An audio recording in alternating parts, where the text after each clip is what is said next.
Hello, everyone. Welcome back to Nyx at Night. I'm your host, Beatrice Nyx. First, before we get into it, I just wanted to mention I got a new tattoo. I know you can't see it, but I will describe it to you. It is the Vivienne Westwood orb logo for the fashion brand, for those of you who aren't familiar with it. So I love Vivienne Westwood. I had my friend Kiana do it for me. She did this kind of like hand-drawn punky-esque style, which is like her normal style, which I really wanted her to do the tattoo for me because Vivienne Westwood is also kind of like a punk icon. So I got that done and it looks super, super cool. And so for those of you who aren't familiar with what it looks like, it's like a mixture of a royal scepter in terms of like the jewelry thingy look. But it also is like a planet, which is like the planet Jupiter. So it's like a mix of both.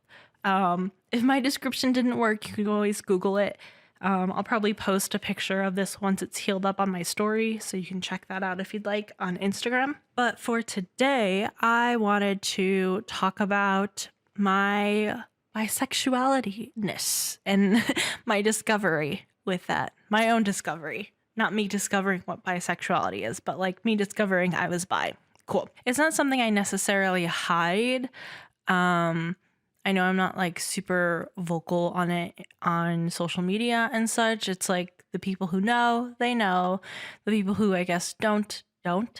And you know, as I mentioned before, I've been in one committed relationship my entire life, and that is with my fiance Isaiah. But before him, you know, I would talk and pursue people, and you know, nothing ever really stuck. Nothing was concrete.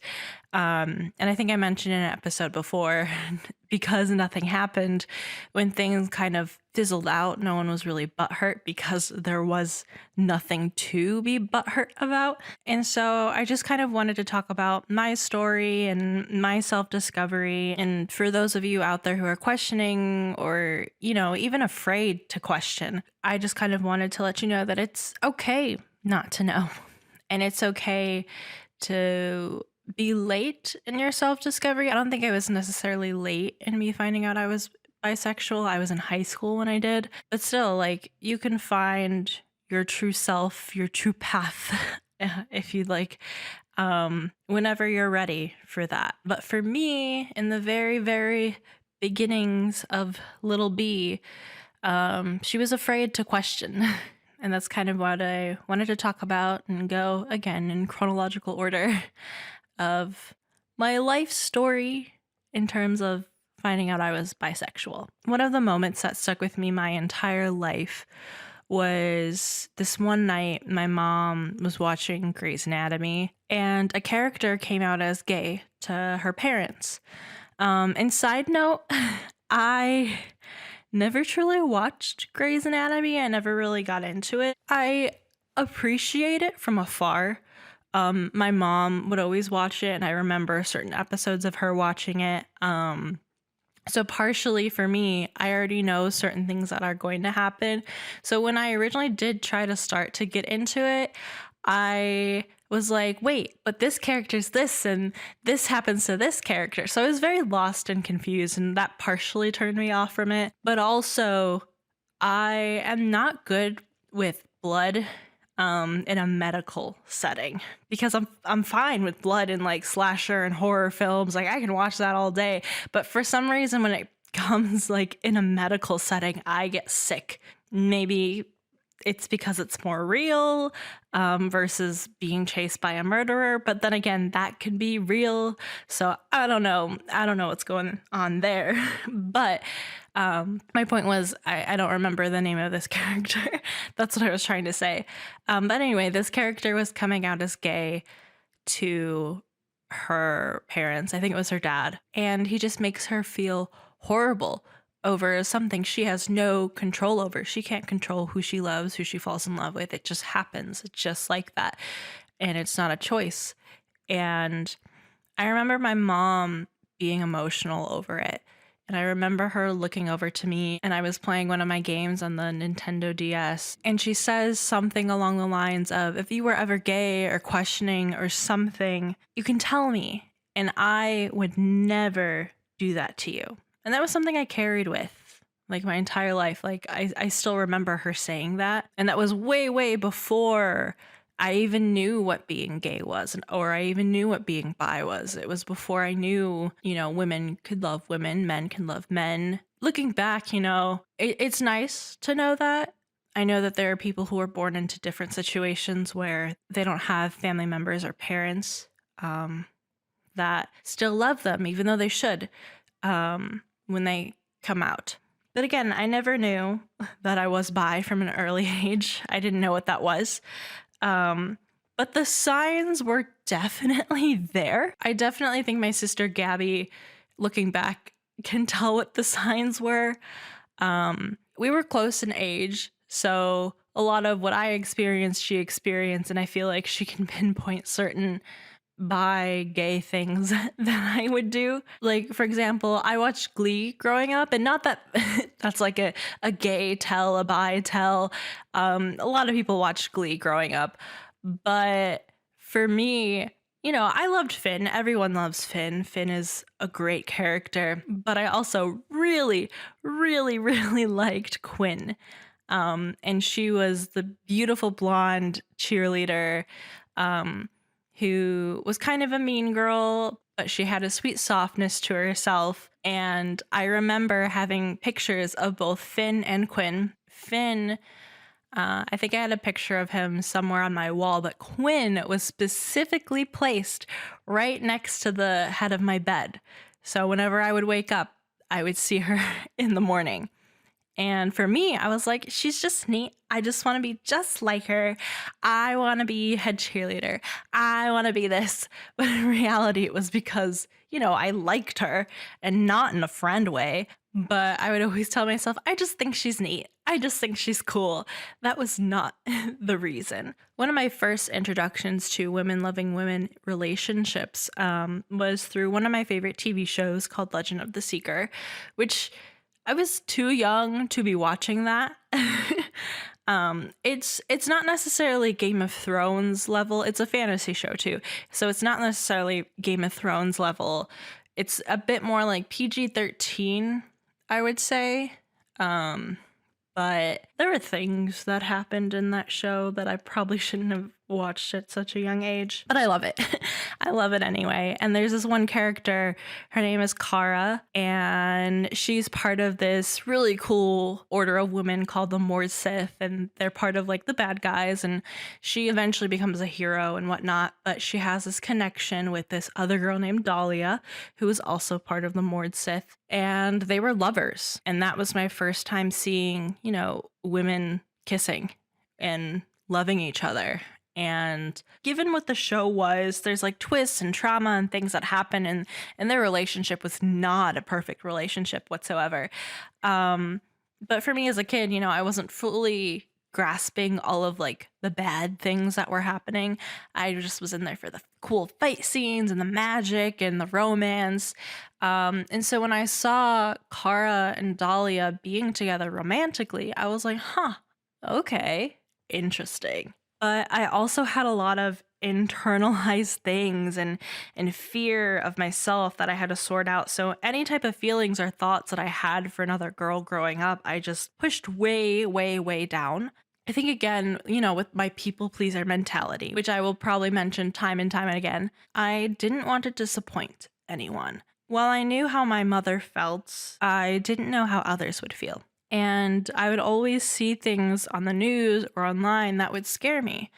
I would see dads completely disowning their children. I would see families not talking to their, whether it be like cousin, aunt, uncle, whoever was not fitting the norm, I guess, at the time. They wouldn't speak to them. They would shun them out. And that was something I carried with me.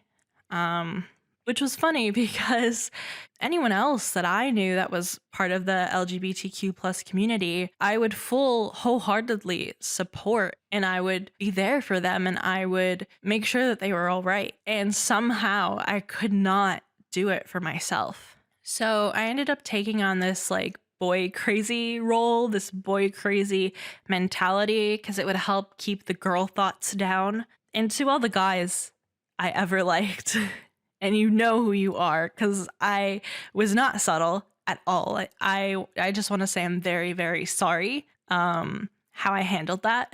There's literally no excuse. I wasn't super extreme. I would hope not, looking back. But when I liked a guy, it was like tunnel vision, essentially. Like, not that they were all that I can focus on, but they were what I put all of my thoughts and feelings into, because again, like I said, I didn't want the girl feelings there. And so I would get them gifts and try to talk to them, and it was too much. And again, I am very sorry about that if you are listening. It got to the point where even their friend groups would definitely know that I liked the guy. And I remember for one of them, they were being made fun of because I liked them. So I just felt if there was always a guy that I would like, then there would never be a girl I could focus on liking. And whenever my family would ask if I liked anyone, it would always be a guy. I would always have an answer for that. And it's not like I liked these guys just to say that I liked them. They definitely had qualities that were like likable. So in my thinking, if I can get one of them to date me, then I wouldn't have to worry about it. But like, I didn't even admit it to my friends for the longest time. And I think partially because I couldn't even admit it to myself. All I was to them the entire friendship was the boy crazy one. I always had someone that I liked. I loved David Tennant. I loved Andy Biersack. I loved Michael Clifford. And those aren't the names of the guys I liked from high school. Those are celebrities. I'm not going to out the guys I liked from high school. That'd be weird. But you know, at the same time, like I said, I wasn't fully accepting of myself. You know, I was dealing with depression and anxiety, but I think what made it worse was the fact that I was hiding this part of myself that I didn't feel right to share with people because I didn't know how people would think. And even I couldn't fully understand it myself just yet. So I went to Tumblr and I went to figure myself out. For those of you who are familiar with Tumblr, it's not necessarily a great place to find yourself. There's a lot of mix of things on there. I mean, there are good things there. I was part of the Doctor Who fandom, so there was a lot of fun for me there. But in terms of like sexuality, identity, depression, anxiety, eating disorders, it is not the healthiest place to go to for help, because there are people who don't have the best advice and keep people in a negative headspace. So overall, it wasn't the best place for me to figure myself out, but it did have some good resources. There were groups of people on there who were actually genuinely very, very helpful. And so finally, after going through the resources, I decided to talk to one of my friends, who I'll call Haley. That's not her name, but I'll call her Haley for the sake of this. So Haley and I had been friends for a very, very long time. She's one of my oldest friends. And during that time, I was figuring things out. My parents were separated, and she also had moved away. So I had a lot of things I was going through, not just discovering my sexuality, but just learning how to live my new life. And Haley was the person I turned to because she grew up with divorced parents, and she herself had figured out her sexual identity, and she just felt like a really safe space for me. And so I basically told her how I was feeling, how I didn't know what I was, and I was questioning everything. And it was stressing me out a lot, but all that I knew that I wasn't straight. And that was a scary thing for me to admit to myself. Not because I didn't want to be gay or bi or whatever, but it was because of how people would react to it, because of the world around me, and because I didn't even fully understand it yet myself, and I felt like I had to have an answer for people if people would ask. And she definitely talked me down because it was like a long paragraph of text of stuff that I was freaking out about. And so among the things that she wrote back is she told me that it's great that I'm finally coming to terms with it, but I don't have to have a label. And I don't ever have to have a label if I don't want to. But now I'll be able to be open and honest with myself. And that's what I did. For the first time in my life, I was able to let go of this guilt that I was holding because there was nothing wrong with me. And I always knew that, but at the same time, I grew up Catholic Christian. And so there were certain things that have been said that kind of makes you feel bad about yourself when you go against their belief. As for me, in terms of spirituality, I've kind of delved into other aspects. So shortly after, I came out to my friends as bi, and a lot of them were already gay or bi themselves. So they were really nice and really receptive. And from that point on, like I said, I never truly hid it from people. It was just something I personally didn't feel like I needed a whole coming out event. I don't even remember officially coming out to my sisters at all. It was more like they saw things that I was reblogging on Tumblr and they were like, is there something to say?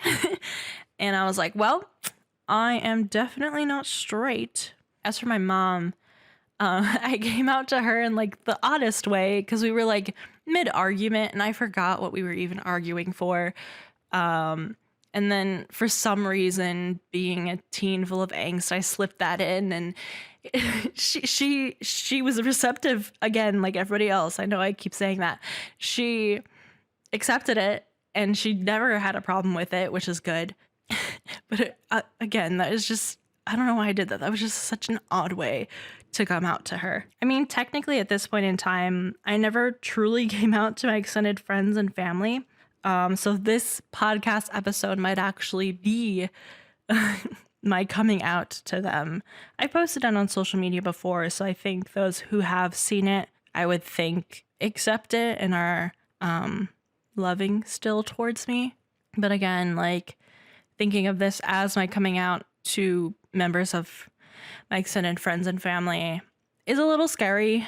But I also constantly have in my mind that everyone hates me anyway. Which I am fixing that mindset, but if someone is upset about it, I am prepared because I already think that. But again, working on it one day at a time. But anyway, I ended up on this app called Hot or Not during high school.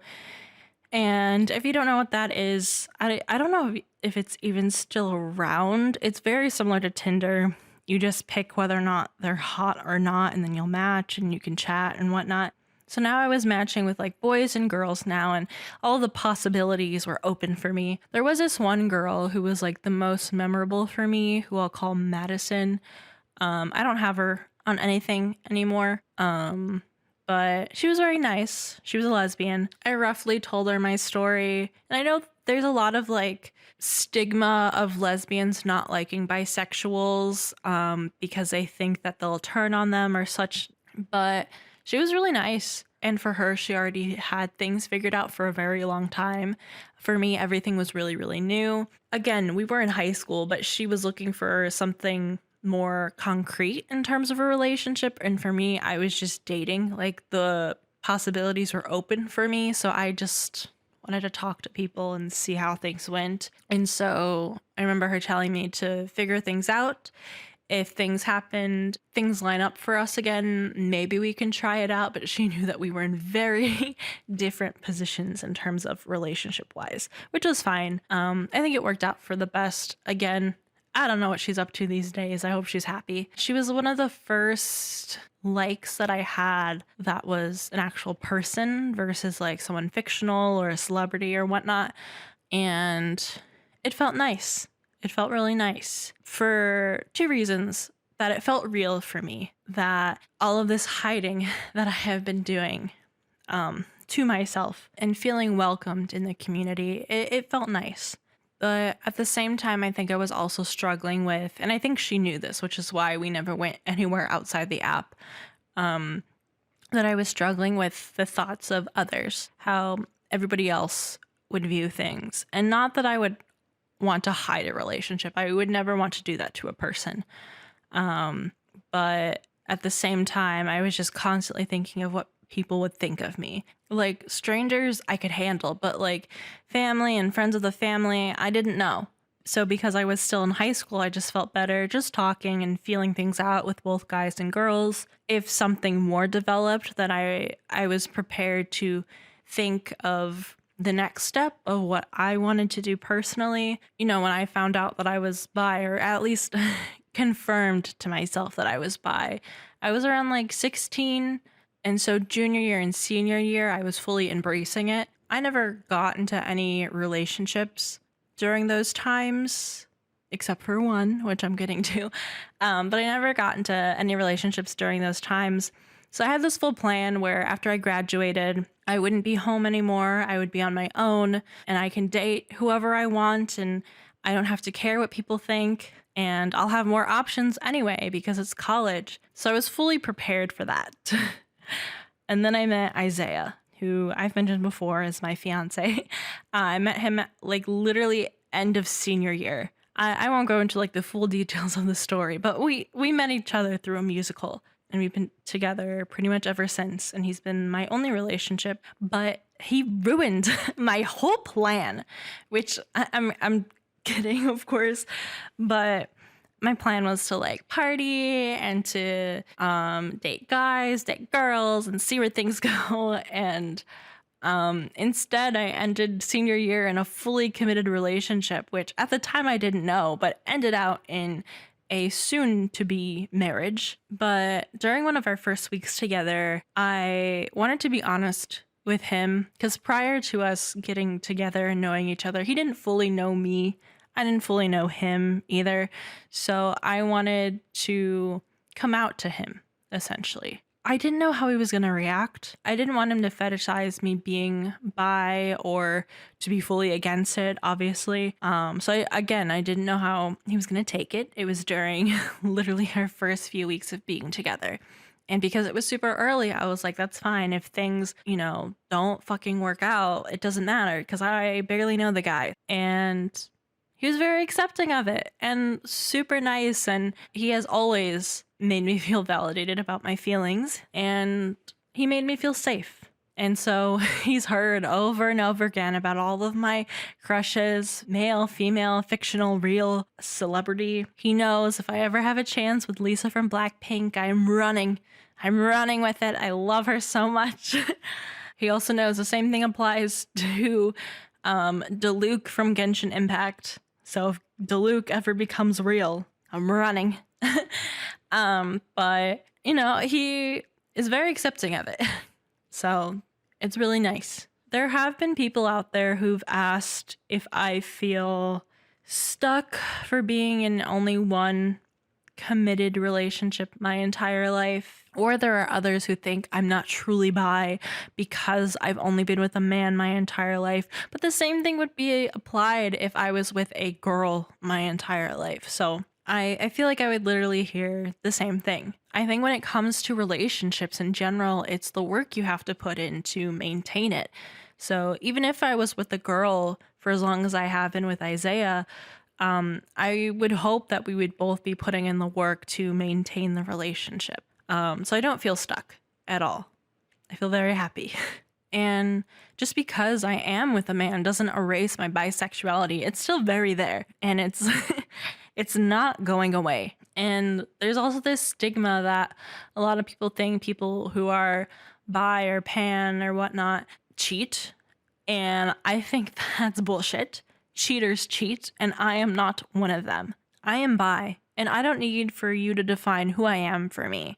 Thank you very much. So, again, for those of you who are out there who are questioning your sexuality or trying to figure things out, whether it be your sexuality or gender identity, you don't have to put a label on it. And you don't have to come out until you're ready. And even if over time you do change your mind about what you are or what you identify as, that's okay. You're you.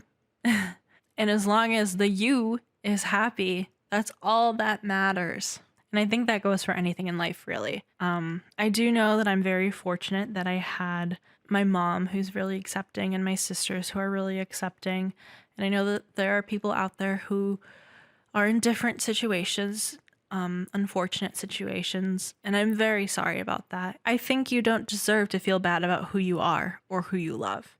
But hopefully, if you can hang in there a little longer, you will be able to leave and have the life you deserve. A safe and happy and validated one. So I hope you all enjoyed this episode. It was just kind of my story of discovering how I'm bi, and I hope you learned something from it. I hope for those of you who are questioning and stuff, don't feel guilty at all. It's a lot easier when you accept yourself. You're supposed to love yourself. I know I'm one for doing self-deprecating humor, and I talk down on myself, which I am trying to be better. And part of that is accepting yourself, whether it is your gender identity or your sexuality. I know a lot of people my age, I'm 24, I know a lot of people my age have, for the most part, discovered who they are. But there are a few out there who are my age who don't know just yet. And again, that's okay. You can come in, I guess, late to the game, which I don't think you're ever too late to discover that part of yourself. Whatever your timeline is in terms of that discovery, that's okay. You made it. And that's all that matters. If there are any of you out there who need some advice in terms of sexuality or just need a friend to chat to, as long as it's an okay DM you're sending me, you can go ahead and send me a message at the Beatrice Nyx, the as in the Beatrice Nyx, as you would spell Beatrice Nyx. You can also follow me there if you'd like, or on any social media that is at the same @. I'm on pretty much everything, and just because I'm on everything doesn't mean I'm active. So I'm mostly active on like Instagram, sometimes Twitter. I will see you next time on Nyx at Night. Have a good night.